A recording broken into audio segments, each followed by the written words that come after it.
people joining us. Again, my name is Andrew Thomas with Pepperdine Graduate Business School in our Public Relations Department. You are in for a treat today. Welcome to what is our second Graduate Business School Corporate Relations Series event, featuring our speaker today, Professor Bernice Ledbetter. First, I must extend greetings from our Dean, Dean Derek Van Rensburg, who I'm sure wishes you well and thank you for coming on to hear our speaker and learn a little bit more about our university and our school.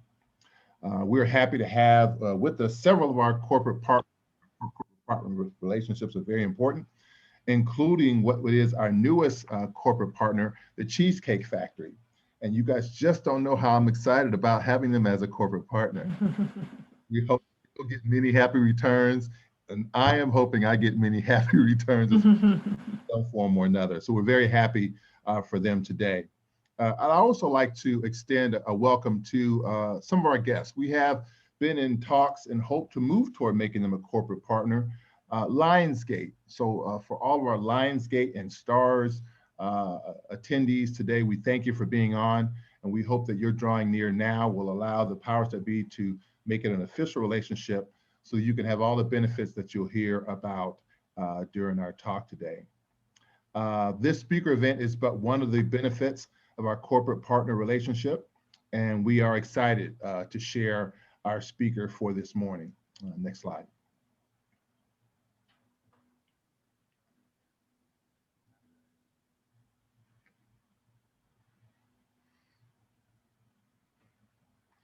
Sorry about that. There we go. Today's presentation is just but one of our, if you can go back to that other slide there. Today's presentation is just but one of the benefits of our corporate relationships. Each of our partners that we have relationships with have a devoted landing page, which we host. You could just see some of them there with Aon, CoolSys, and Farmers. And so we definitely excited to not only offer this speaking event today, but know that our landing pages have an abundance of information that supports you directly with our educational benefits. Now, since these slides are a little bit hard to see, maybe impossible to see by design, I trust you will log on using the URLs at the bottom of your respective screens. And if you are one of our guests, you can go to bschool.pepperdine.edu for a general login that will have a lot of the general information that you're seeing. Next slide.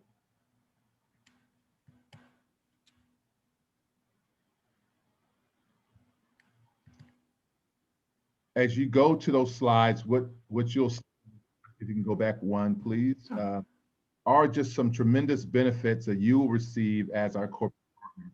And if you're on today to hear Dr. Ledbetter, that's great, but hopefully you'll discover some additional benefits of our partnership, starting with our 10% discount if you're pursuing an MBA or any of our degree programs, 20% discount if you're participating in any of our short course certificate programs. If you about that matched up with some of your corporate partnership benefits, there's a great opportunity toward a degree or a certificate. We also do extend these same benefits to spouses and domestic partners. Definitely try to be a family community here. We extend a discount from our $150 application rate to where you as a corporate partner can apply for a $50 rate, which is a great benefit. And then most importantly, we have a significant merit scholarship, which is based on your background and your educational background. There's no additional application for that. When you apply for the program, you'll be considered for the merit scholarships. And on average, people get about $27,000 in merit scholarship. So we definitely have opened the door through that. And to learn more, learn more. That RFI that's sitting there, please go to your respective landing pages and fill that out to get more information. Next slide.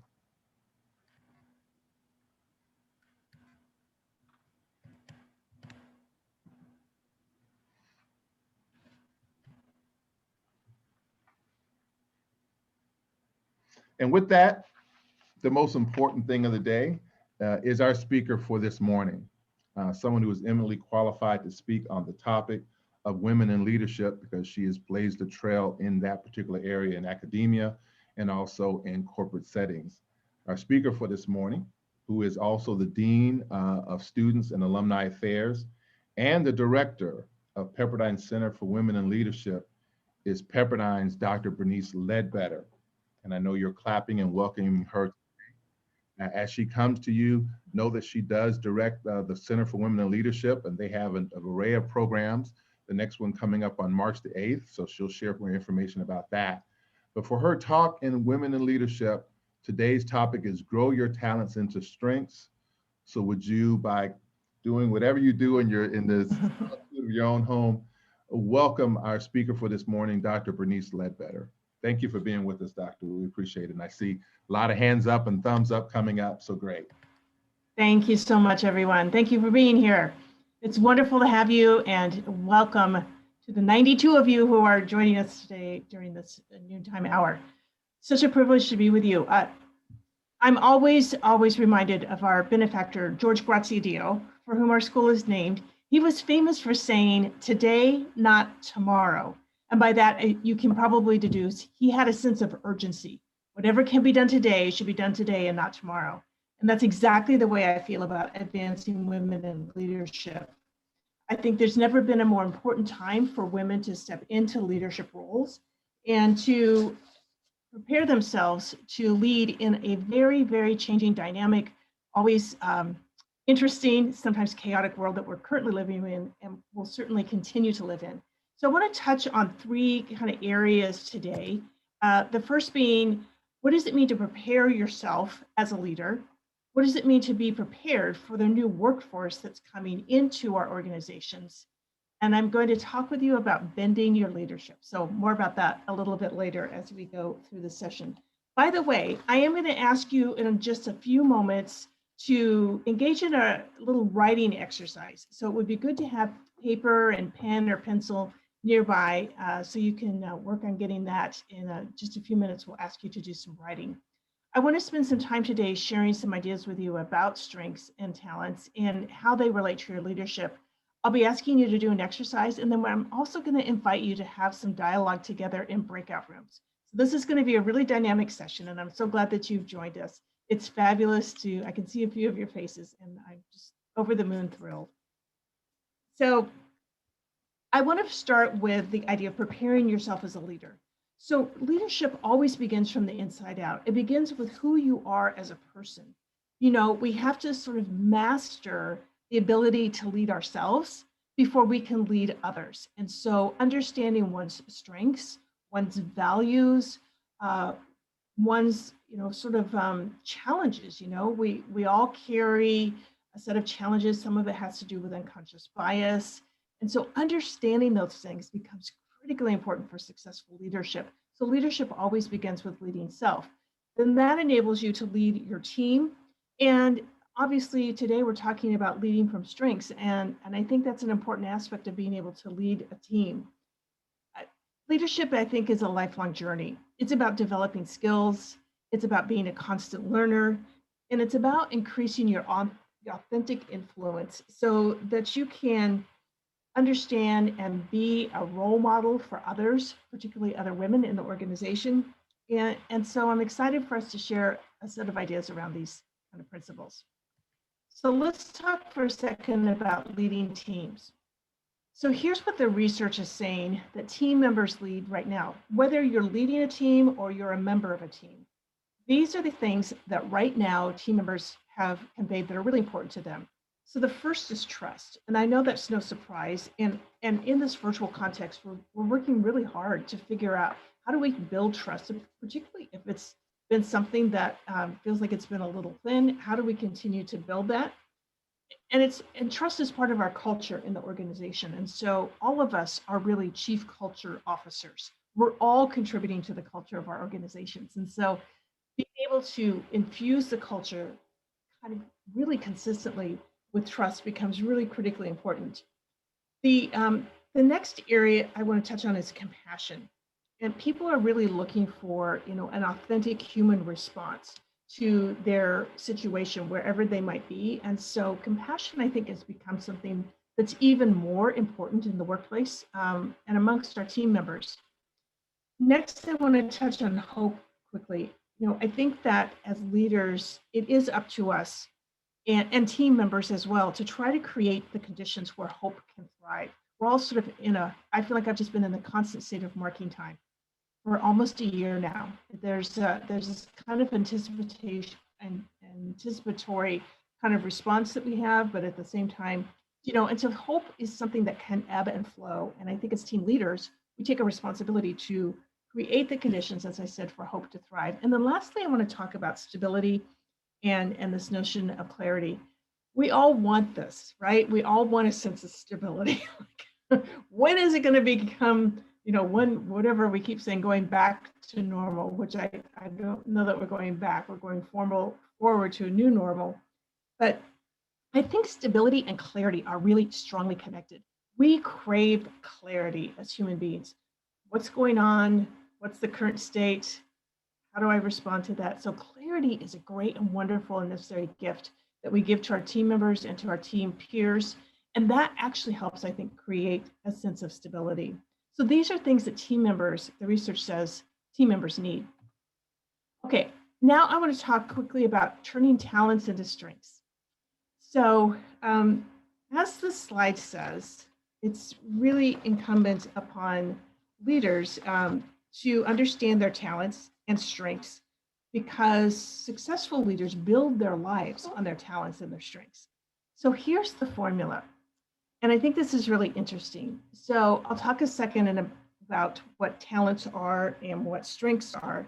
But talent plus skills plus knowledge plus use, so time putting those aspects into practice, is what creates a strength. Let me go to the next slide. Double down on this. So a talent is a naturally recurring pattern of thought, feeling, or behavior that can be productively applied. So you might think about yourself, like, what am I naturally drawn to? Maybe as a small child, there were things you were doing that, were a precursor to what you're doing now professionally. I know for myself, I found myself just being really interested in books as a child. I had kind of an obsession about collecting them from a very early age, and it's still with me to this very day. In fact, I've run out of space in some respects. So those naturally recurring patterns of thought or feeling or behavior that can be applied productively, that's a talent. But a strength is the consistent, near perfect performance in an activity that you love doing.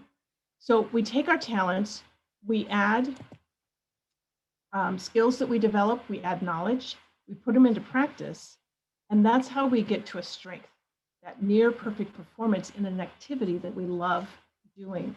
That's pretty incredible. And so I think as women, we very much want to lead effectively. This is what I hear from the many women that I work with, both at the university and outside the university. We feel very competent in our abilities and in our kind of what we are good at, but sometimes we lack a little bit of confidence in being able to utilize that competence to lead effectively. And I love this definition of strength, because the last part of this sentence is an activity that you love to do. In fact, the whole idea of strengths really comes out of positive psychology, which puts a great deal of emphasis on your strengths and what it takes for people not just to survive, but to thrive. It's a whole growing body of study. For a long time, psychology looked at what was broken and tried to fix it. But positive psychology looks at what is working well, and let's study that and understand it more completely so that we can replicate those great practices in other domains, whether it's for us, other parts of the organization, or in other parts of the community, right? And so I love this idea of thinking about strengths in this way. So moving quickly, let me use myself as an example to explain this. So I want to share with you quickly this model. So some of you will be familiar with the Clifton Strengths Finder, right? And from that assessment, you can get your top 5 strengths, which is really helpful and really beneficial. It's great to know what our strengths are. But maybe like me, you're kind of left with, okay, but what do I do with these strengths? So the organization Core Clarity that we do work really closely with through the Center for Women in Leadership, they came up with a model that helps us understand what do my top 5 strengths really mean, and what is that kind of moving towards that near perfect performance that I can achieve through my strengths. So the Core Clarity model is built, like many models, in a 4-quadrant grid. My strengths happen to fall in one quadrant, which is a little bit unusual. And that quadrant's called the green quadrant. And it has to do with skills and strengths related to reflection. So my top 5 strengths are input, learner, strategic, ideation, and connectedness. And for people whose strengths are completely in the green quadrant, there's a name given to that kind of pattern of strengths. And that name is guru. And when I learned this, which was actually it was only 3 years ago. When I learned this, it was like a chiropractic moment. Like everything came into alignment. I thought, this is what I've been aiming for since I was a small child. And, I would say thanks be to God that I landed where I landed. I mean, my passions and my drive and my ambition all aimed me in the direction where I am, which is to be a university professor and to have the opportunity to study and learn and teach. And so just really quickly, this description of a guru, these are some of the things that are characteristic: figuring out solutions to complex problems, seeing the deep subtleties that exist between ideas or constructs, should be paid just to think. Love that. That is definitely true for me. And my best contribution on the team, this was really helpful to me, is to serve the team as a go-to for resources, information, innovation, and expertise. And so I found this to be so helpful. And so what I learned from this is that this is when I'm at my best. This is where my strengths lie, that I'm turning into, this is where my talents lie, that I'm turning into strengths. And this is when I'm at my best. So the exercise that I want to lead you in right now is to consider, when are you at your best in your leadership? So I want to read this to you, and I'm going to ask you to jot down some notes real quickly, and then we're going to invite you to go into a breakout room where you will probably meet some people that you've never met before, and I'll give you some specific directions about that in just a second. We'll also be putting these paragraphs in the chat box right now so you can have them and you can open them up on your computer if you like. But let me read this to you, and then you can be thinking about the notes that you want to jot down that have to do with your own sense of your high point experience. So this is called the leadership high point experience. This also comes out of positive psychology. So let me share this with you. So during your time in your profession, I'm sure you've had some ups and downs, some peaks and valleys, some high points and low points. I'd like you to reflect for a moment on a high point experience, a time when you felt most alive in your work, most yourself and authentic, most engaged, most proud of your involvement. So what happened? What were the forces and factors that made this experience possible, your leadership high point experience? What was it about you that made this a great experience? And who were the significant others? And what was it about them that made it a high point? And what was it about your employer? Maybe the purposes, values, structure, strategy, relationships, product or service that helped make that experience for you a high point.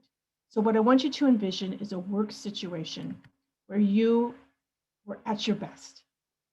And I'll give you just a few moments to write down some notes. Try to think of that time when you were at your best as a leader or as a participant. Write down what that was and maybe what some of the conditions were around you that made that possible. So we'll be quiet for just a moment so everybody has a moment to reflect, and then I'll invite you to discuss with others. Thank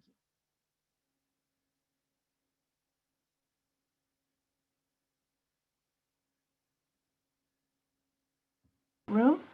Hopefully that will be a helpful experience. I know it's a little bit different in sessions like this to do this, but I hope that you'll find the opportunity to chat just briefly. We'll just take about 10 minutes and chat with one another about your High Point experience.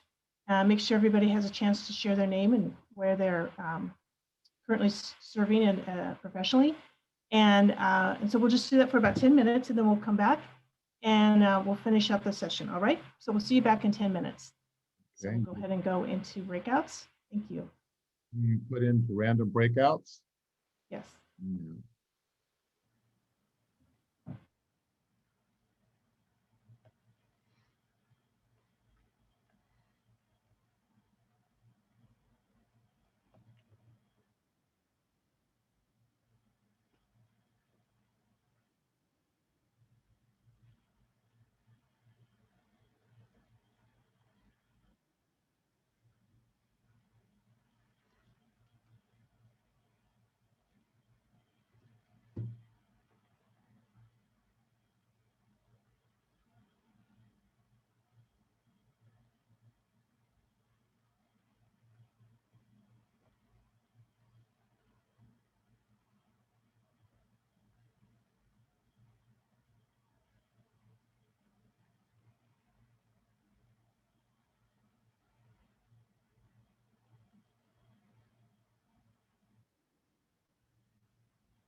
Hello, Nyla. Are you joining us for the first time? If you are, thank you for coming on. And they're in a short breakout session. Or were you already in a breakout? Hi, thank you. Sorry, I'm Michelle. Actually, I'm going to change my name on this. I am joining for the first time. My profuse apologies. I'm getting a direct line on my internet in any case, so didn't expect to come on so late. Wanted to check in for what I could because I'm very interested in the subject matter, and so I'll just listen in. You're welcome to go into a break room. They're just doing a short exercise, and it's not surgery or anything of that nature, but I can put you in where the moderator is, and that might make it easier if you care to do that. Okay, sure. Yeah. Go ahead. Thank you. Okay.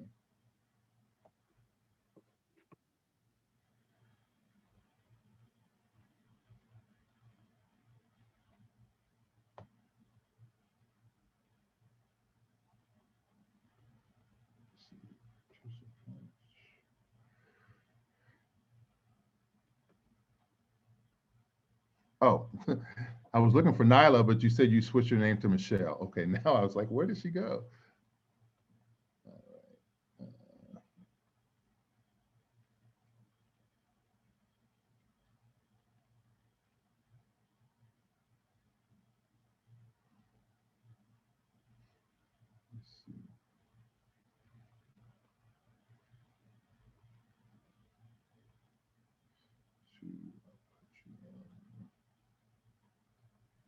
I'm so sorry. I got a call, which is why I'm muting. So sorry. I'm gonna jump.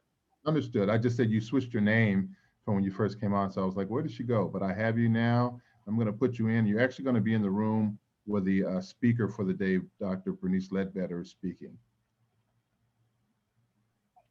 Okay, thank you. Mm-hmm.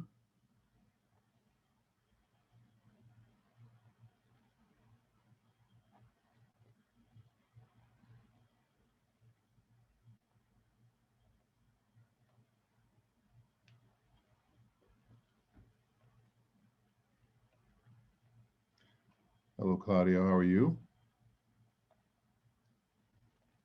Well, thanks. Just popping in and out just to listen in today. Understood. Hey, Stephanie.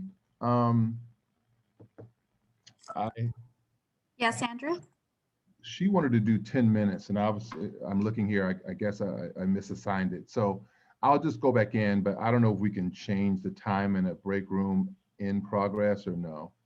So if you open the more options and it should actually give you the option to, I think it's either close breakout rooms or end breakout rooms. It should say something along those lines. Yeah, right now it says go to breakout rooms. and it just opens it up. It does say broadcast message or close all rooms. So I don't want to. Yeah, so you can do close all rooms, and when you close, don't do it right now because it'll kick everybody out. But when you do that, it'll bring everybody back. Okay, so that's fine. I'm just saying what I'll just do is do a broadcast message that we're coming back in 1 minute because it's a countdown timer for 15 instead of 10. So we should be fine. Perfect.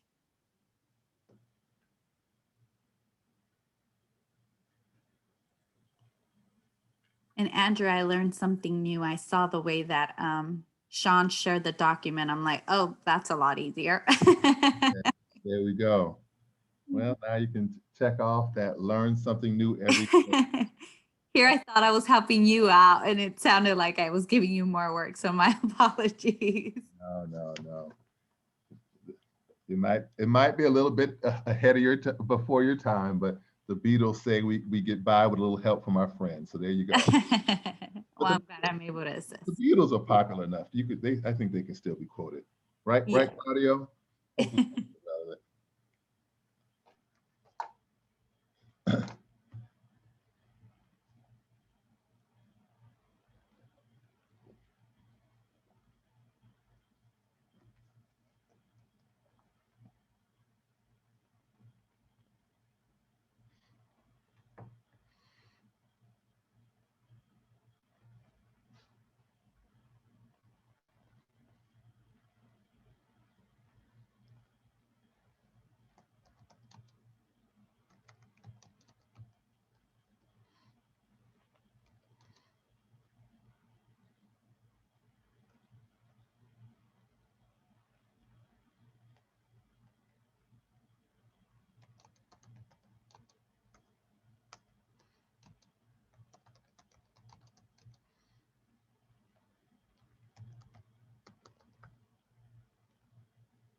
Don't you, didn't I buy you some of that Listerine? Use that Listerine with gargle. That's gonna keep the stuff out of your throat.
We can't hear you.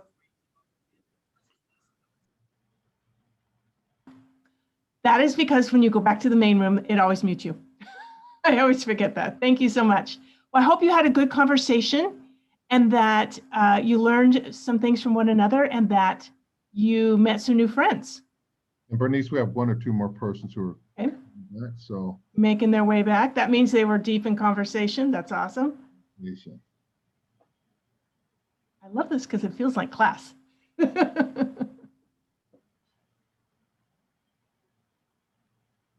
Okay, I Right? think we're all back. Awesome. Welcome back.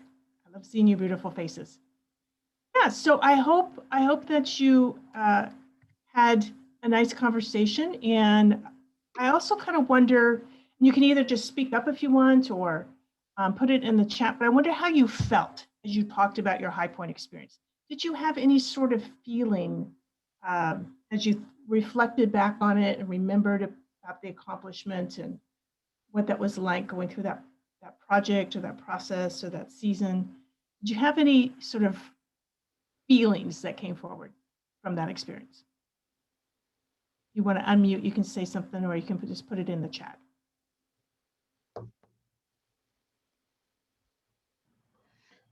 I see the statements of excited, Mm-hmm. pride. Thank you, Melissa. Thank you, Christina. Exactly. Brought back some of those positive feelings I experienced when the event happened. Confidence, fabulous breakout session. I learned so much from others like we usually do. Thank you, Karen. Pride as well. So definitely a lot of pride feelings, pride of accomplishment. Thank you guys for sharing. Relive the feeling of pride from that moment. I agree with Karen. I felt proud to hear myself say it out loud. Definitely speaking it into existence is very important nowadays. Very inspiring to hear other person's stories and feel the sense of accomplishment. And Dr. Ledbetter, you let me know. I can read some more, but you let me know when you That's want. great. That's great. And I think I have to share my screen again. Is that right? Yes, that may be true. Okay, 1 second. You can see the feeling of happy and pride when talking about it, empowered. Just read some more comments. There's exhilaration. So are you seeing my screen? Not currently, no. Interesting. As you're finding that out, read a few more. Excited about the results, empowered. Learned a lot from others talking about all their experiences. And what great spellers we have on today. There were no Okay. so this is really great. From our session, I think we all noticed the common theme of empowerment. Excellent. It's a great reminder.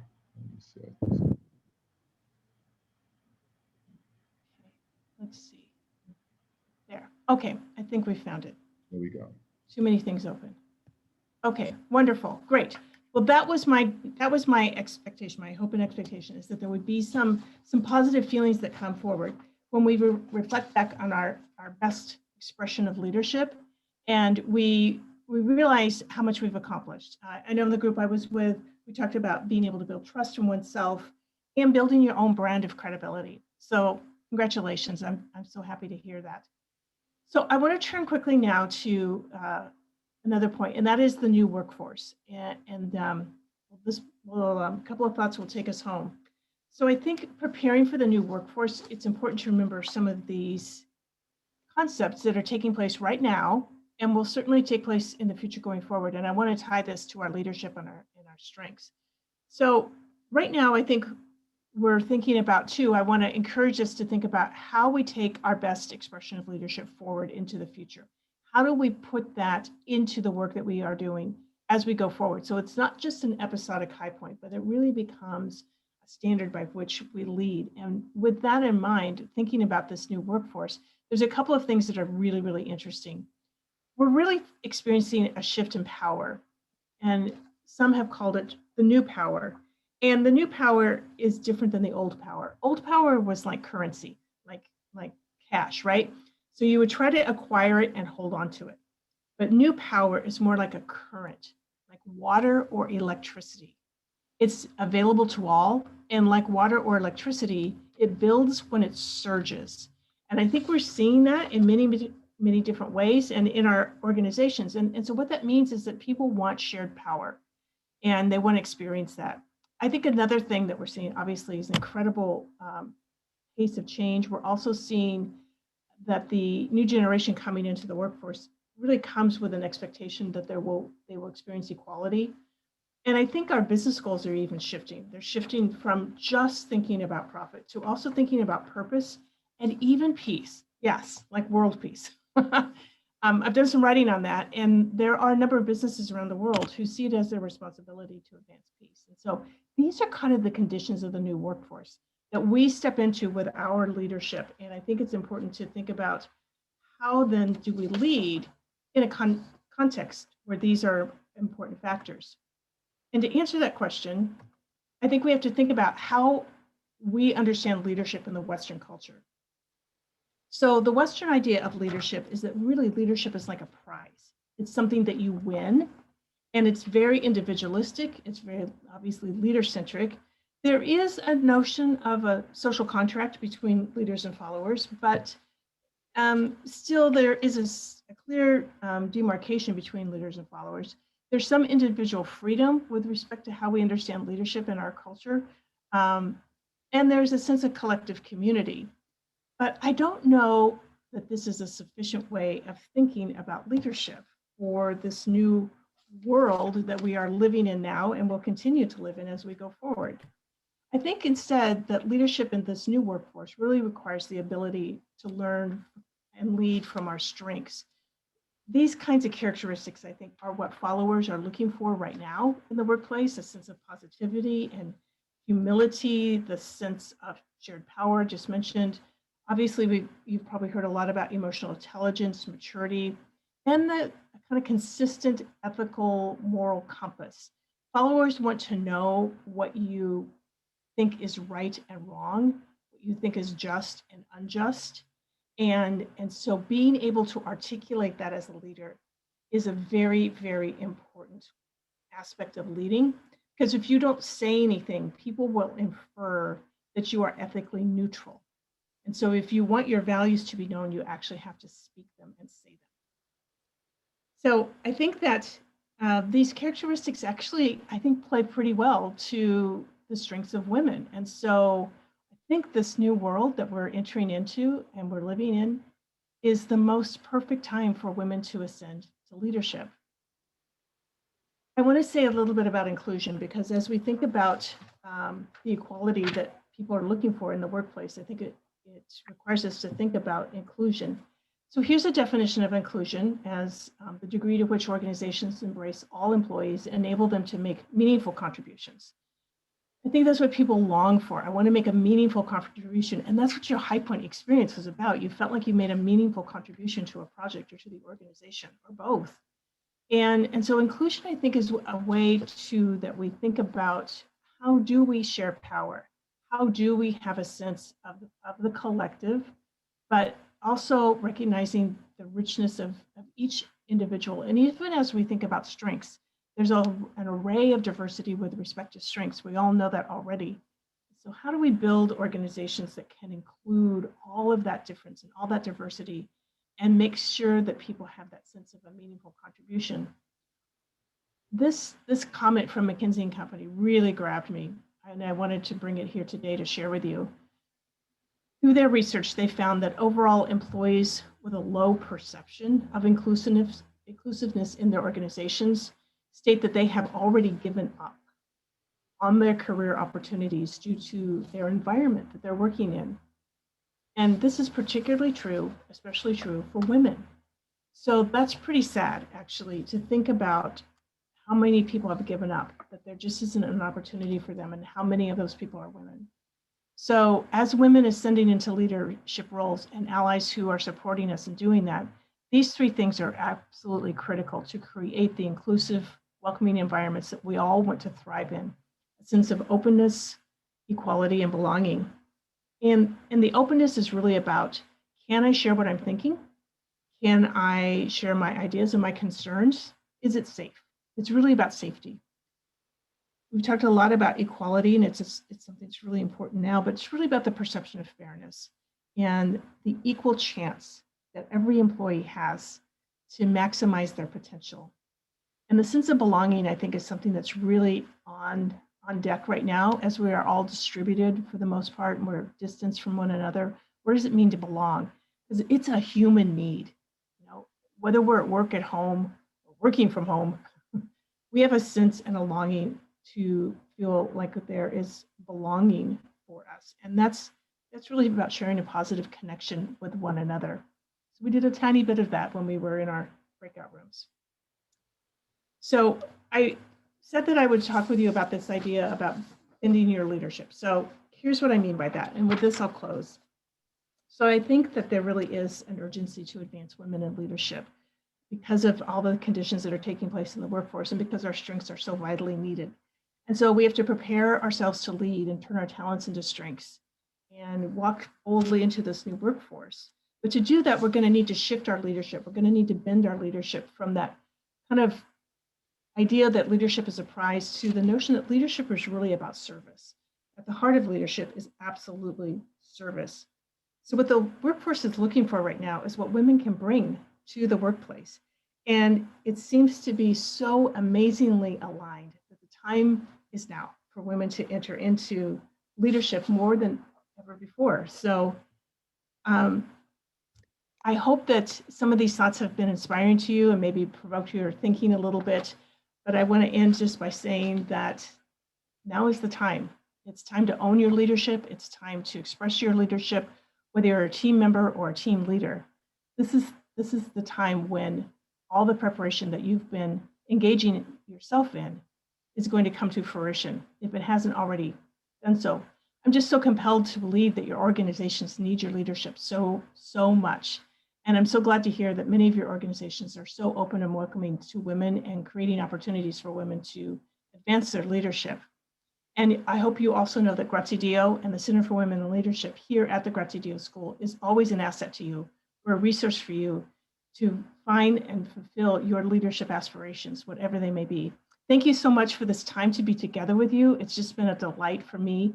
And now I will turn it back over to my colleague, Andrew Thomas. Thank you so much. Well, thank you so much. I know we all want to give you, Dr. Ledbetter, a hand for words. I really appreciate the breakout and the comments coming out of them, because it's so true that iron sharpens iron. And there seems to be the sentiment that people enjoyed sharing together. I want everybody to know that Dr. Ledbetter gave her time today. This is actually part of a 6-part series that she does. Most recently having done it with Reyes Coca-Cola Bottling. So if this kind of outreach, this kind of development is something that's of interest, please do tell your HR representatives that this program in general and the idea of doing more development through Pepperdine Grazie Dio and with Dr. Ledbetter is of interest.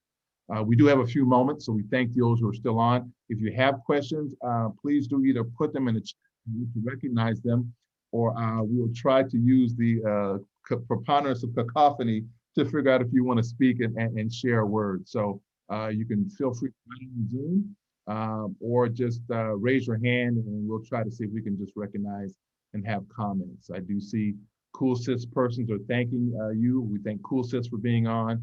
We do thank Lionsgate and farmers folks really showed up, Aon and others, so we thank you. Any questions?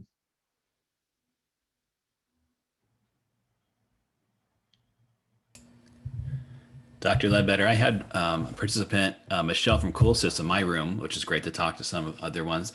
And she brought up the topic about how sometimes in a male dominated industry, you feel confident, you know what you should be doing, but you don't feel confident to be able to bring up your opinion and say what you think, even though you're correct. Do you want to just maybe talk about that for a second? Sure. It's a great point. It's a recurring theme. Yes. So here's some of the things I do myself. I make sure I've done my homework about the topic before I go into the meeting, if it's the context of a meeting. Just try to know I've got my facts straight. I've got my idea already kind of pre-formed in my mind, and I try to be very succinct. I think it helps to get to the point and to make the point, and then let it be quiet. Oftentimes, what will happen is the conversation just goes as if you said nothing.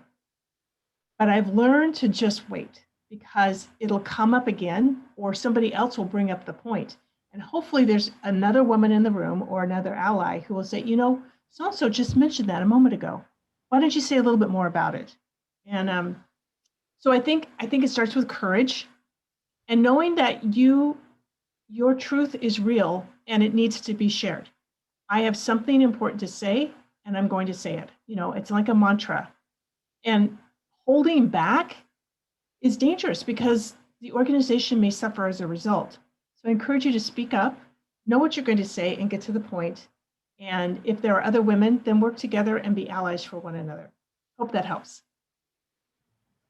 Certainly. Anybody else have a comment? It's a safe room if you, so feel free. I definitely always benefited from hearing great minds. And my first breakthrough was when I realized great minds are housed in a lot of different packages. And so I definitely appreciate learning from persons who I'm around. I breaking out comments about people just learning from each other is significant, and I'm sure that prevailed today. If not, we only have a couple more slides. If there aren't any other questions or comments, we do remind you also that we have continual events that are coming up through our partnership. We definitely appreciate your commenting to the person who may have this email. I know Tara Evans is a great supporter. Mark Ronk at Cheesecake has just came on with us, and others, Janice Lum. Please let them know that you appreciate these noontime talks so that more can continue to come. If you have interest in learning more about our programs in which you get significant benefits, 10% tuition discounts, along with very available scholarship opportunities. If you're a veteran, we are a yellow ribbon program. We definitely offer significant support to our veterans. And we do offer all of our benefits found on our landing page, spouses and domestic partners. Please do fill out and go to our site and fill out a learn more, and you'll get more opportunities for more information and start that process. I know a lot of people who pursue degrees and certificates say, this is not the right time. But then when they get into the program, they benefit and they finish the program and they're amazed how fast it goes by.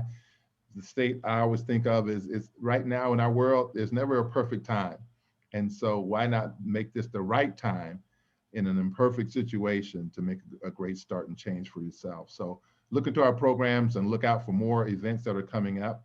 The next one, I know that Dr. Bernice, you want to share something about your Women in Leadership event on the 8th. I know you're still formulating that. Certainly, yes. So we're holding a wonderful event on International Women's Day on March 8th. Would love for you to join us. It will be a kind of TED style kind of event. From 12 to 1, we'll have 3 speakers. And then we're actually going to, instead of having Q&A in a traditional sense, we are going to use the opportunity to have some face-to-face time with the speakers in breakout rooms and have conversation discussion afterwards with them. So if you have interest in that, you can let Andrew or Sean know, and we'd love to include you 12 to 1 on March 8th. Thank you, Andrew. No problem. I did put my contact information in the chat if you needed that. Again, that's Andrew Thomas at pepperdine.edu. And do know that we are finalizing an event on February 25th, easy for me to say, February 25th, with Professor Mark Tribbett, who is one of our strategy professors, but doing a lot of research in the area of diversity and inclusion in senior leadership. Be on the lookout for that.